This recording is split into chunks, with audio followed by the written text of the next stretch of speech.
Halo teman-teman semua, apa kabar hari ini? Semoga sehat selalu ya dan dimudahkan rezeki kita hari ini. Video kali ini kita akan selesaikan ya, bahas tuntas semua pertanyaan teman-teman pada komentar ini. Nah, kemarin pada video yang ini kita hanya sampai bahas itu di sini ya. Oke. eh, Berarti kita akan lanjut. Nah, sekarang di sini ya. Materi udah bisa tapi mental yang kurang bagus, Bang. Jadi kalau entry cuma ABC ya. Gimana cara melatihnya ya Bang, biar jadi mental baja? Saya tanggapi di sini, eh, kita itu bisa melatih mental perlahan dengan cara kita melakukan entry kecil-kecil aja Bang. Jadi dengan entry kecil-kecil ini akan eh, membuat mental kita semakin bertambah. Oke. Itu akan beda ketika kita entry contohnya di 0,1 dengan di 0,01. Psikologinya ini cukup berbeda ya antara ini dan ini.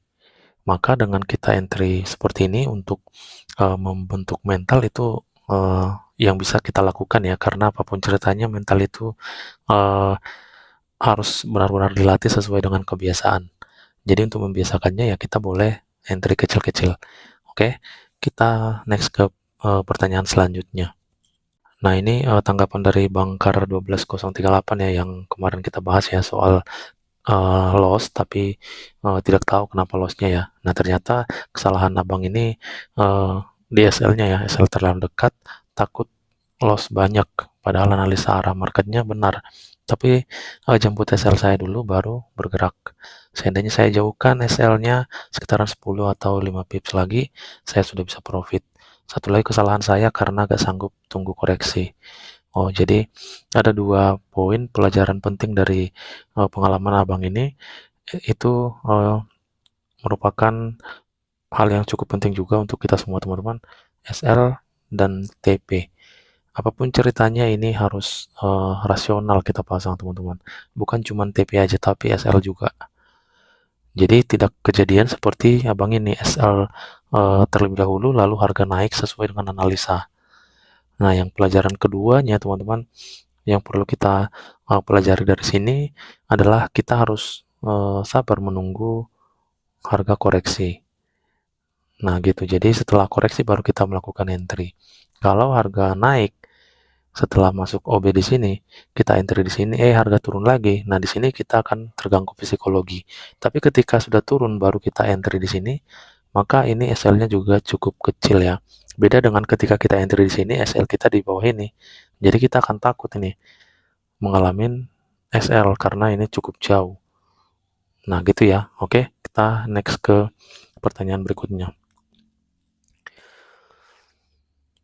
Bang, gimana cara tarik Fibo? Apakah ikut tren atau gimana Bang? Coba jelaskan Bang cara untuk melihat harga sampai kemana akan naik.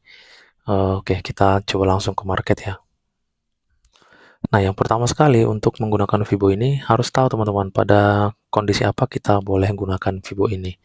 Ada beberapa kondisi yang bisa kita gunakan. Contoh jika kita menemukan setup ataupun konfirmasi dominan break, boleh juga bullish engulfing atau juga bearish engulfing. Jadi ada beberapa juga ya yang bisa ya selain ini. Contohnya CB1 break, nah itu juga boleh. Nah kita contohkan aja di pola candlestick yang ini. Jadi caranya itu kita tinggal tarik aja nih Fibo dari uh, body ini ya. Nah, kalau kita perhatikan bodinya ini kita tarik dia sampai ke area shadow candlestick terluarnya. Nah, ini. Oke. Jadi caranya seperti ini untuk menggunakan Fibo atau menarik Fibonya. Coba jelaskan cara untuk melihat harga sampai kemana akan naik. Oke, kita balik lagi ke marketnya. Oke, sekarang kita perhatikan. Menurut saya untuk mengetahui sejauh mana harga akan naik, itu menurut saya lebih oke kita menggunakan market struktur ini. Nah, contoh, eh, ini kita sudah marking ada bos di sini. Ini ada break obstructor.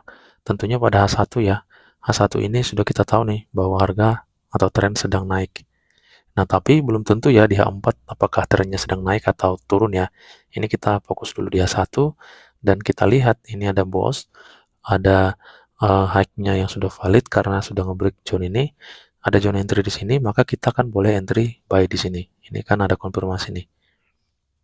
Oke, setelah itu kita entry buy, rasionalnya aja teman-teman yang perlu kita pahami, batasnya.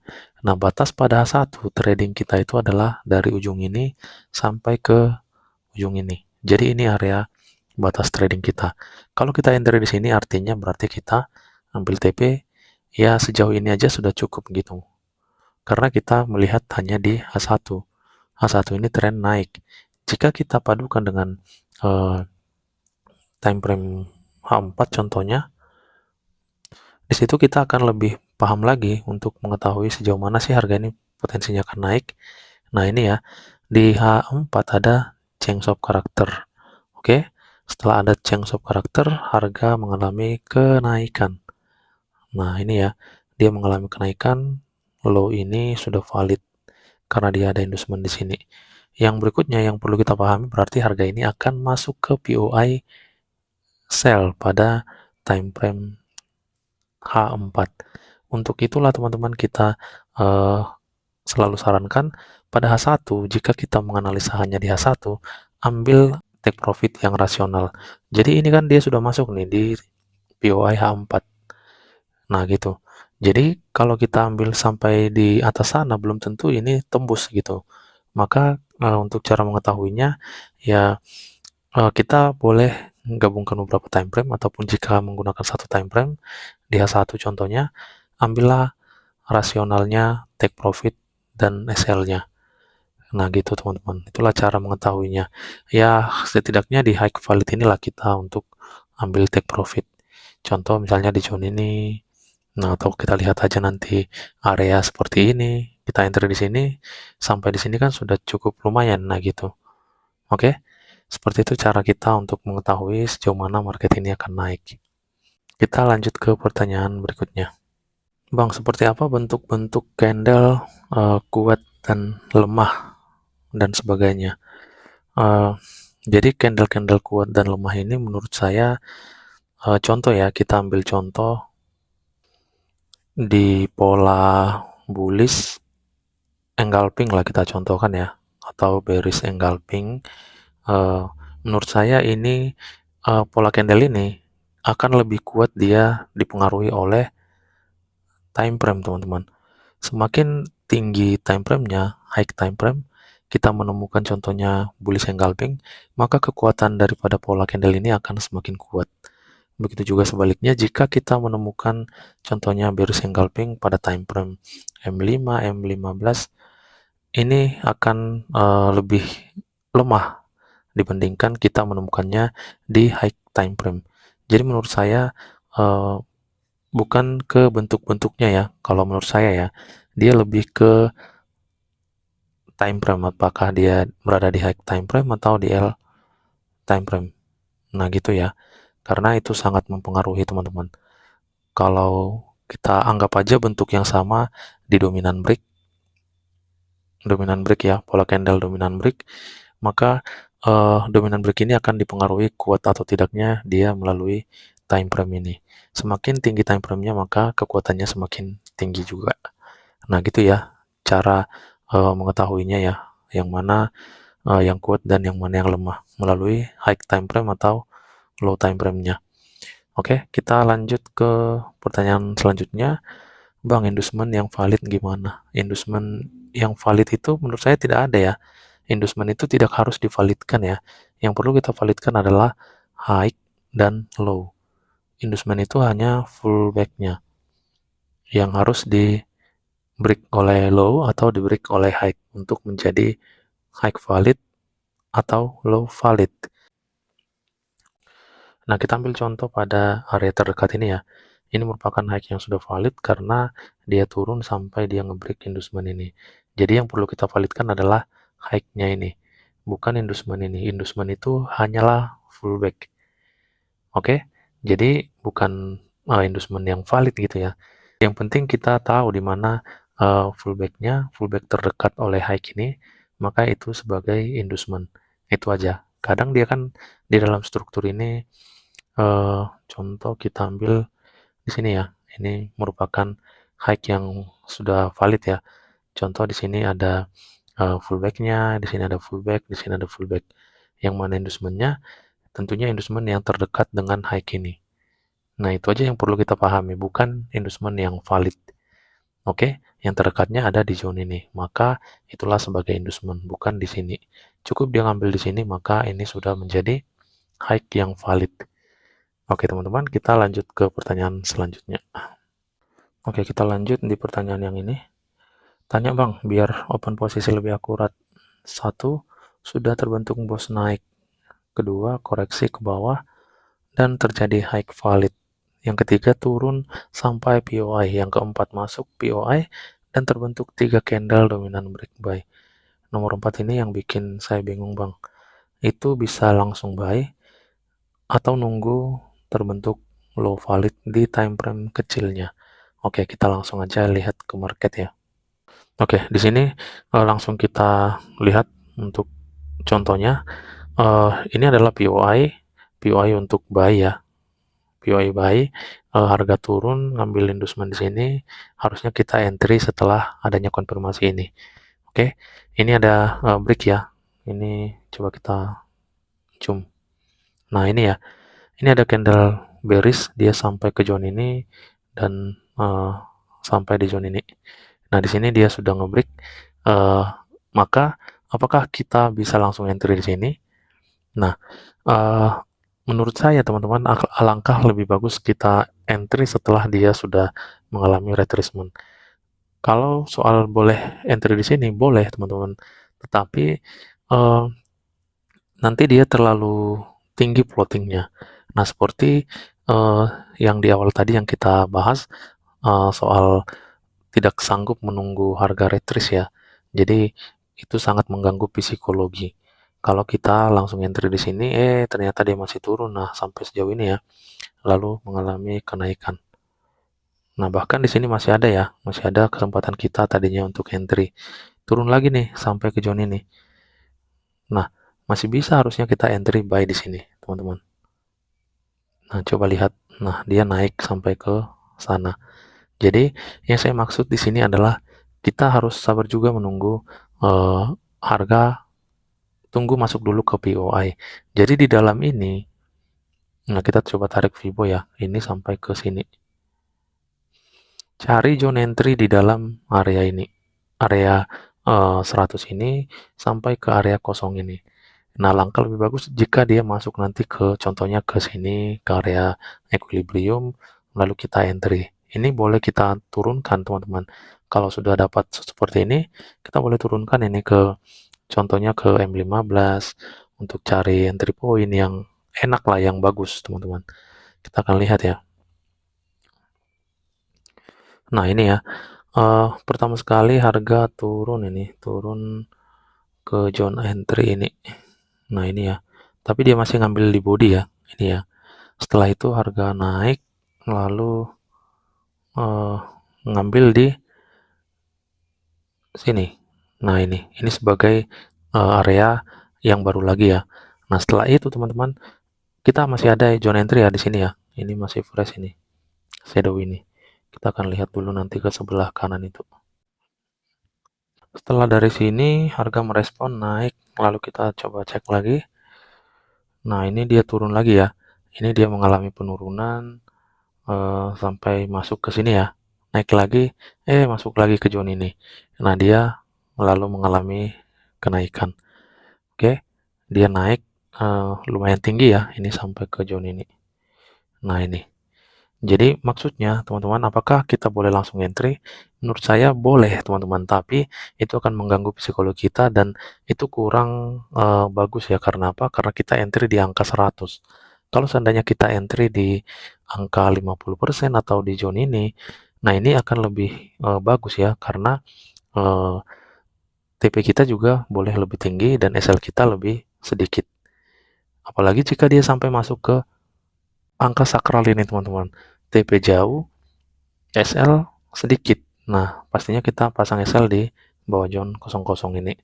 Nah, apakah kita tunggu low validnya dulu di time frame kecil? Nggak perlu lagi teman-teman, karena sudah ada konfirmasi pada time frame H1 tadi.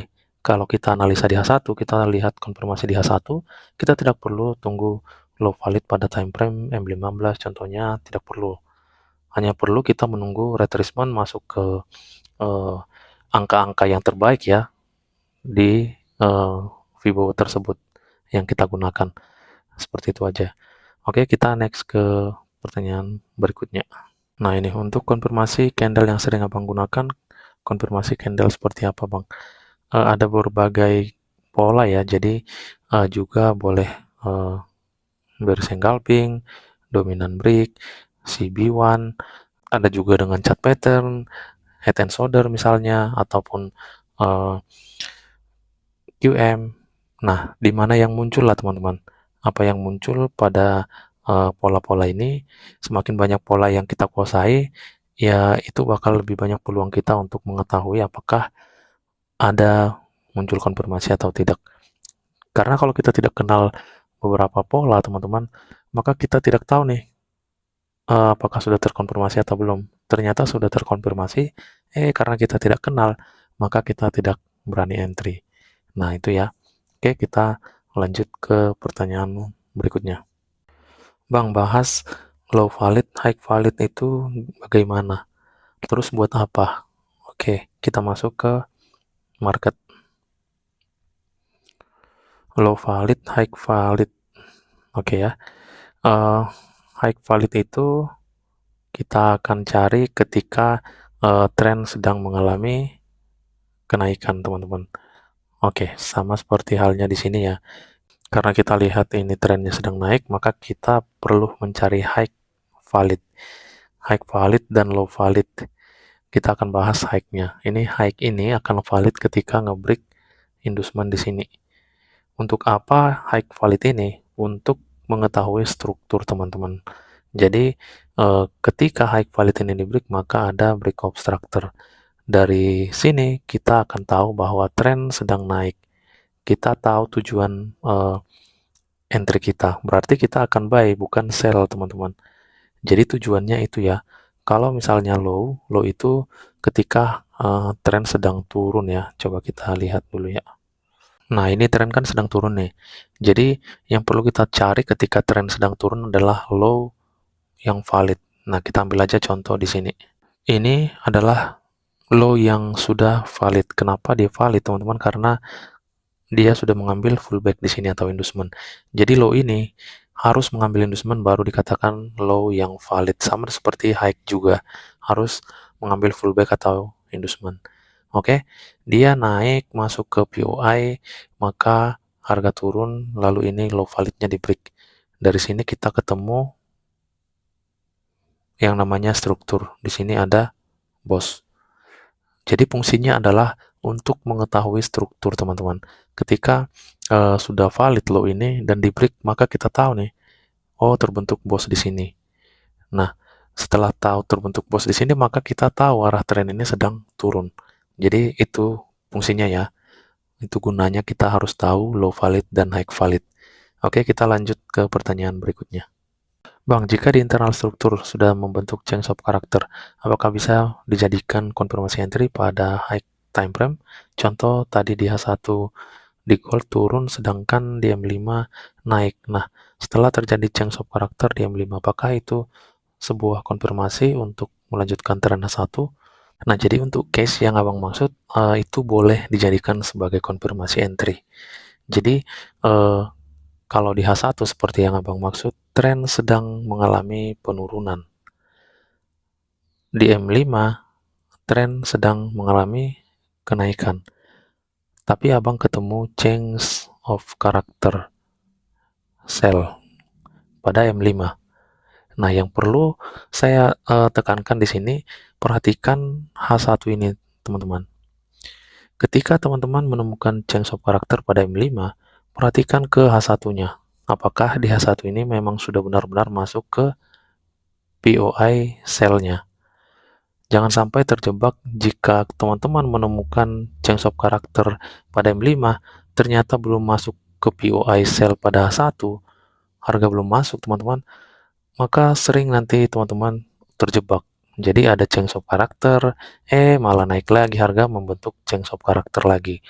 Itu sebabnya karena apa? Karena di H1-nya harga belum masuk ke POI untuk sell. Jadi selaraskan antara kedua time frame ini. Jika teman-teman menggunakan konfirmasi seperti itu. Kalau sudah masuk di POI sell-nya, cek di M5. Kalau sudah terbentuk change of karakter, maka boleh kita ambil sell-nya. Nah, gitu ya, paham ya? Sekarang kita lanjut pertanyaan berikutnya. Bang tanya kalau bullish atau bearish engulfing di time frame lebih kecil, apakah bisa juga buat konfirmasi entry posisi, tapi di sini kasusnya di time frame H1-nya dan H4 tidak terbentuk. Yang terbentuk di M30 dan M15. Mohon dijawab ya, Bang. Nah, ini ya. Di awal tadi pun kita sudah bahas ya soal pola candle itu akan lebih kuat teman-teman, contohnya bearish engulfing, bullish engulfing lebih kuat pada time frame besar atau high time frame. Ketika teman-teman menganalisa pada H1, usahakan konfirmasi pola juga terbentuk pada H1. Kalau bisa lebih bagus ini terbentuk juga di high time frame-nya H4 contohnya. Nah, itu akan lebih akurat lagi. Jangan sampai teman-teman analisa di H1, malah cari pola candlestick konfirmasi di M15. Nah, itu sering kita kejebak nantinya teman-teman. Karena pola candlestick-nya pada M15 itu akan kurang kuat karena kita analisa pada H1-nya. Oke, jadi gunakan time frame high-nya untuk melihat konfirmasinya yang muncul teman-teman. Apalagi dengan pola candlestick ini harus di high time frame. Oke, next kita lanjut lagi. Oke, sudah habis ya pertanyaannya ya.